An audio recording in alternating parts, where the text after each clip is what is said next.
Good morning to all of you on this. It's a kind of a post-Thanksgiving weekend, but it's also one of my favorite Sundays of the year, the first Sunday of Advent.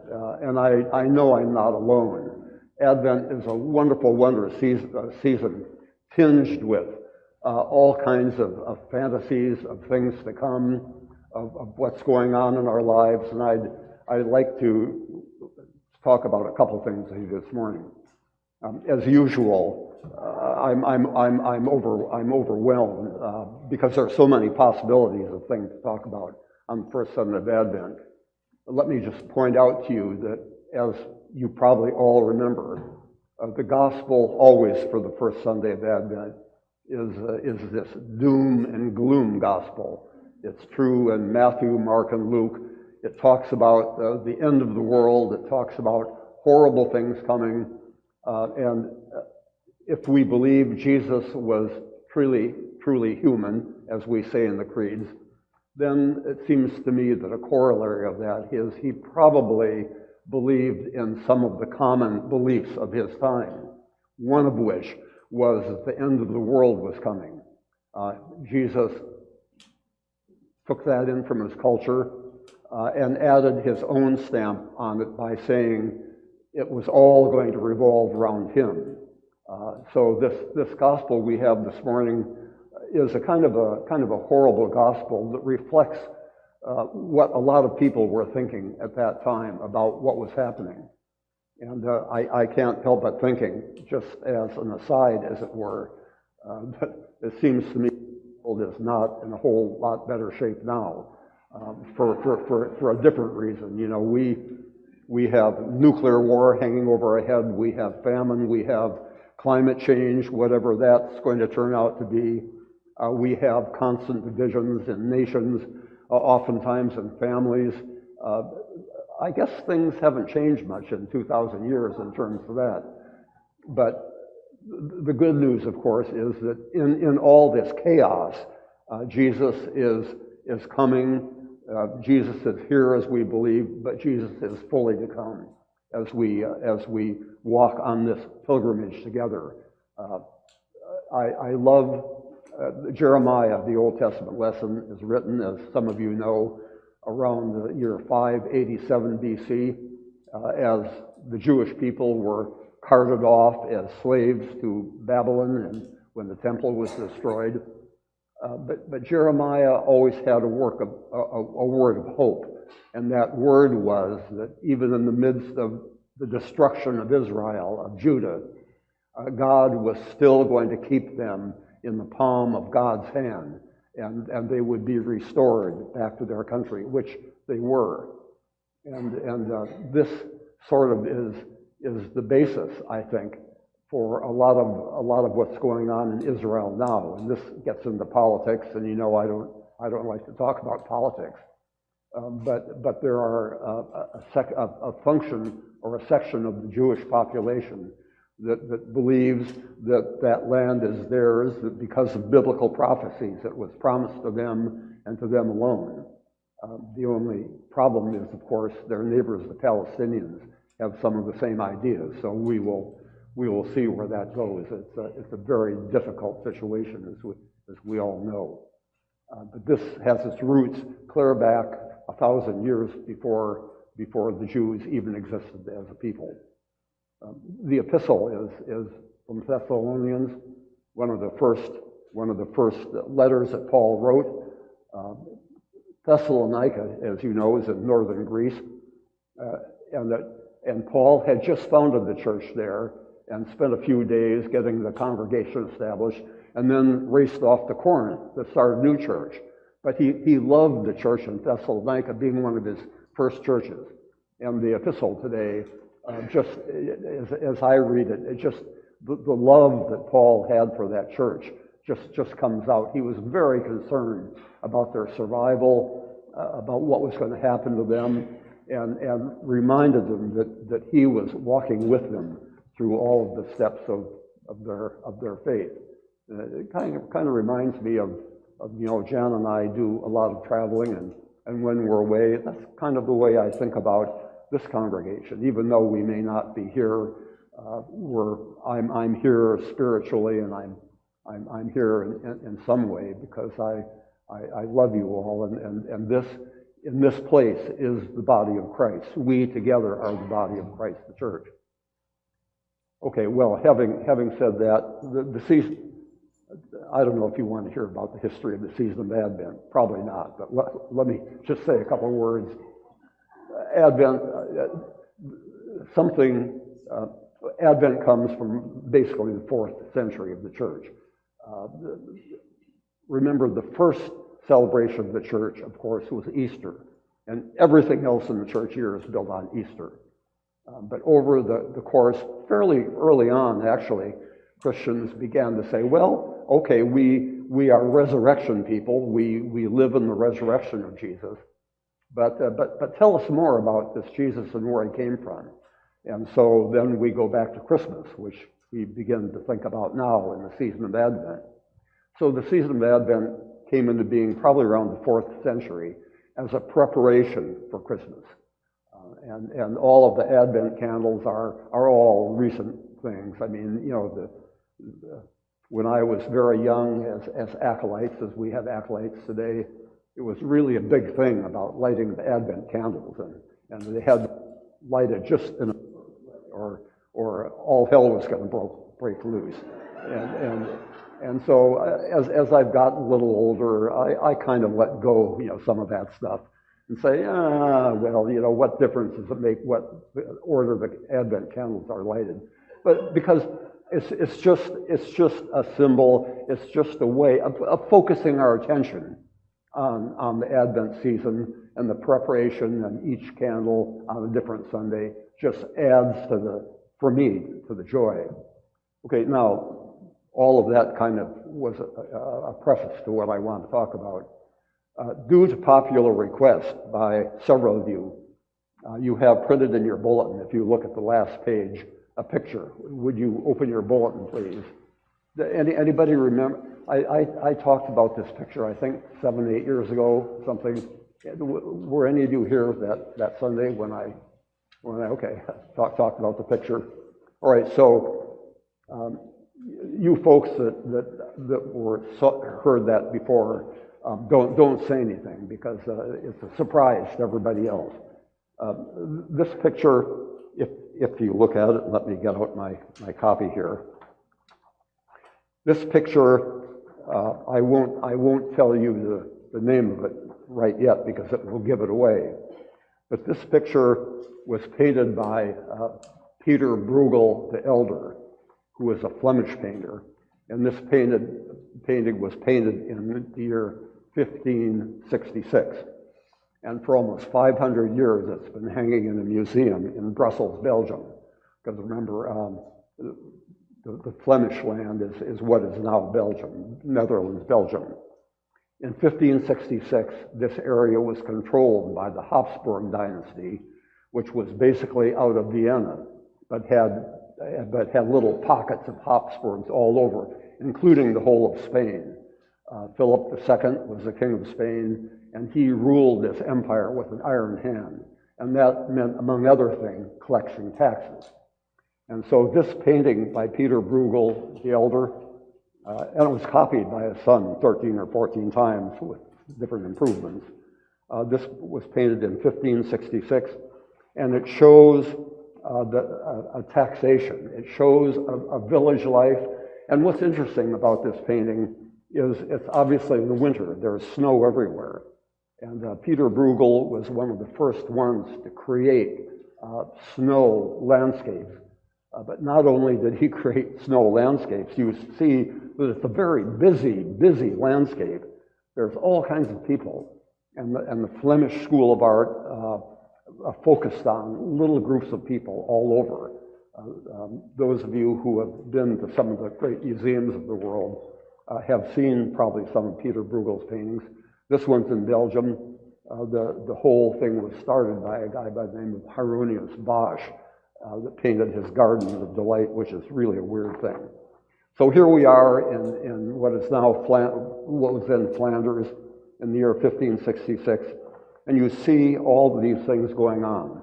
Now, if I can find it, while you're looking at that, think back, kind of erase your mind, and remember what it was like to be in 1566, okay? Can you remember what it was like in 1566? Okay, now while you're looking at that, and looking at these people, and trying to figure out what they're doing, I'm gonna read just a few verses from one of my favorite readings this time of year, T.S. Eliot's Murder in the Cathedral. Have any of you read T.S. Eliot's Murder in the Cathedral? It's a wonderful. T.S. Eliot was an American guy, but spent most of his time in Britain, and he wrote a story, this play about the murder of Thomas Becket, who was the Chancellor of all England under Henry II. But then, under Henry's urging, Thomas went to the Pope and was consecrated the Archbishop of Canterbury. And so this takes place in Canterbury Cathedral. And it's a story about how he was murdered on his way to the altar at Vespers by 4 knights who mistakenly thought, well, maybe they were right. The king did want him dead. But, you know, to murder an archbishop was not a good thing to do in those days. And the king, in fact, later had to do penance. You may have, in fact, there was a movie about it, Becket, here a few years ago. Some of you may have seen it. Somewhat fictionalized, but basically true. So as you're looking at this picture, think, I'm trying to get back into the mindset of what it would have been like being a Christian or just a common person in those days. And I'm going to read to you, I'm reading to you words said by a group of women who are the chorus, like a Greek chorus in Greek plays. These women are kind of setting the mood. So as you look at this picture, just listen for a minute. We do not wish anything to happen. 7 years we have lived quietly, succeeding in avoiding notice, living and partly living. There have been oppression and luxury. There have been poverty and license. There has been minor injustice. Yet we have gone on living and partly living. Sometimes the corn has failed us. Sometimes the harvest is good.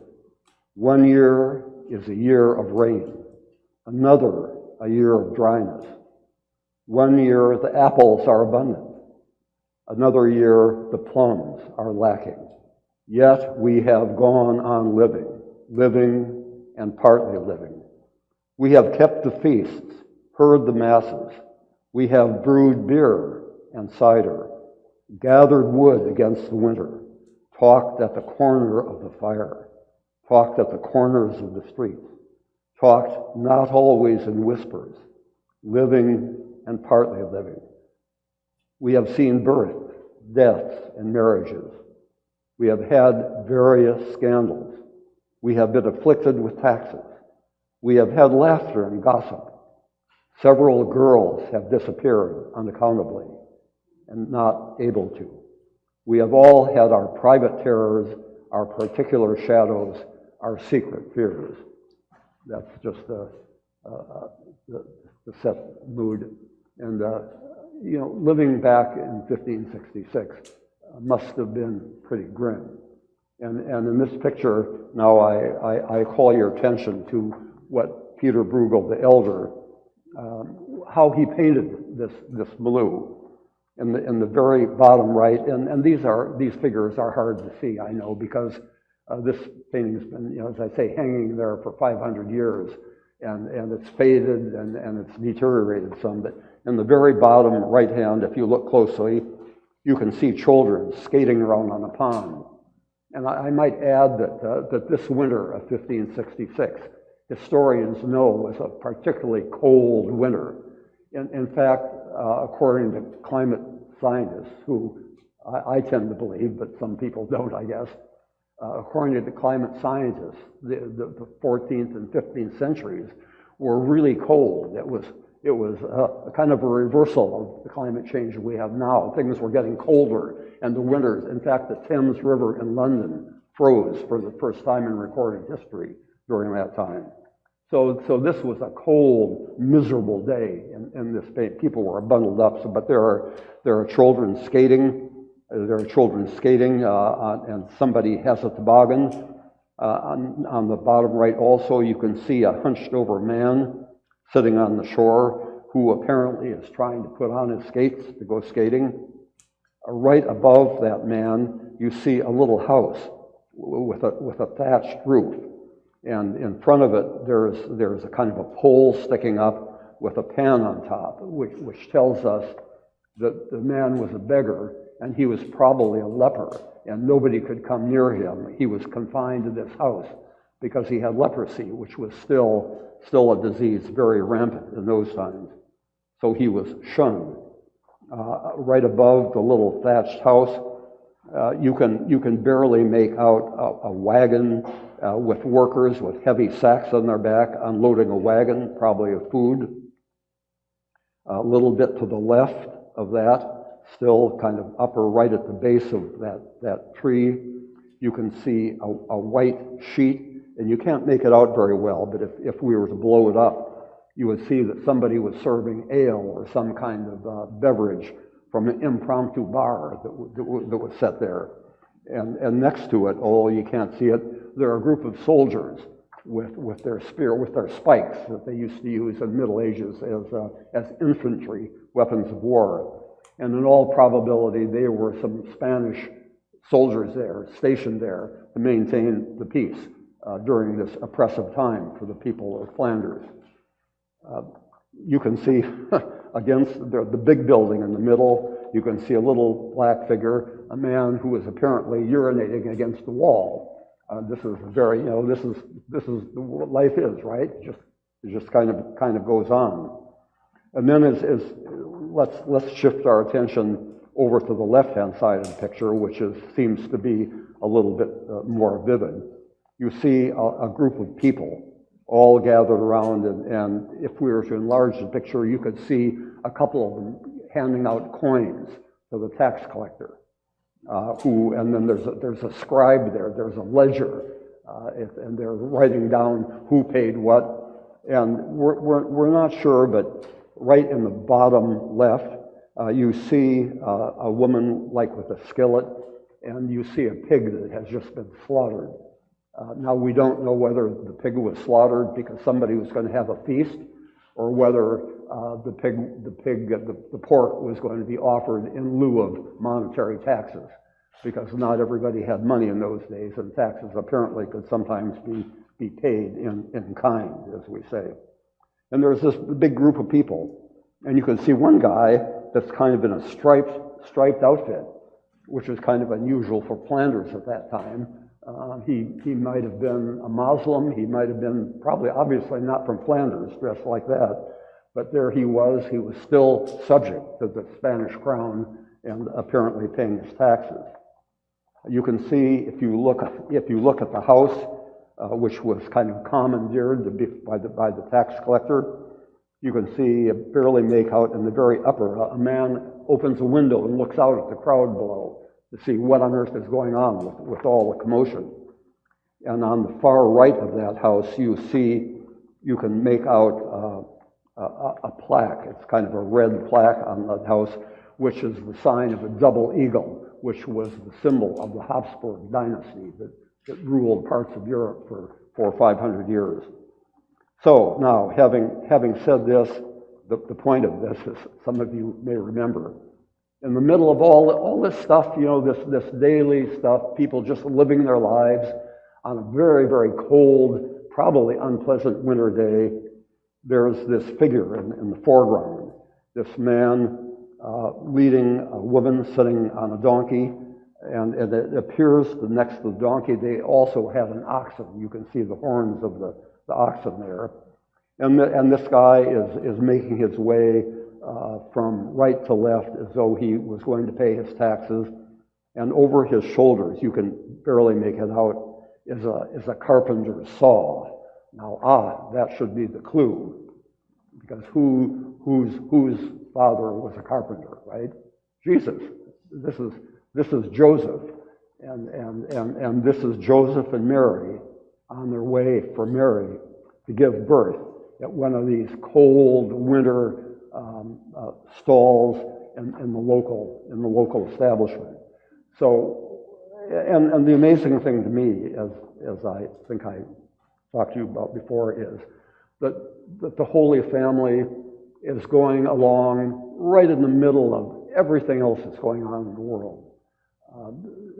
Kind of the world is oblivious to them, and here they are right in their midst.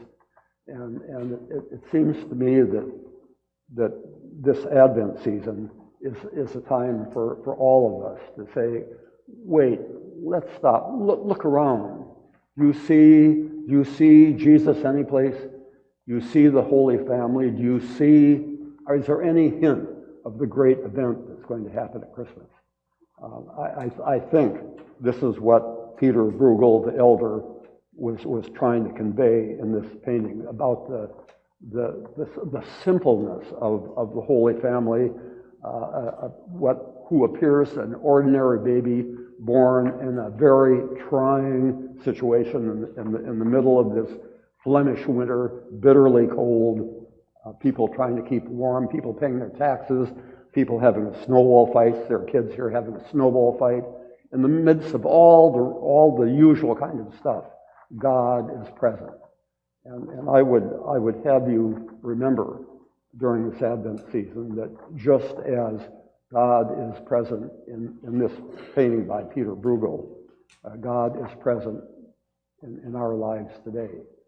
And if we had more time, I would want to get in a dialogue with you to ask where you think the Holy Family is today. If you, I'm not an artist. I'm what little talent. When I paint a tree, it's a stump with green paint sticking out the top. But for those of you who are artistically minded, if you were to paint this picture today, how would you paint it? What would people be doing? What would the Holy Family look like? I'm not sure it would be a guy leading a donkey with a carpenter's saw over his shoulder, but what would it look like? And this is the question I'd leave you for this Advent season. God is in our midst. God is passing through our midst. God is on his way to be born at Bethlehem. What do we have to do to be ready? Amen.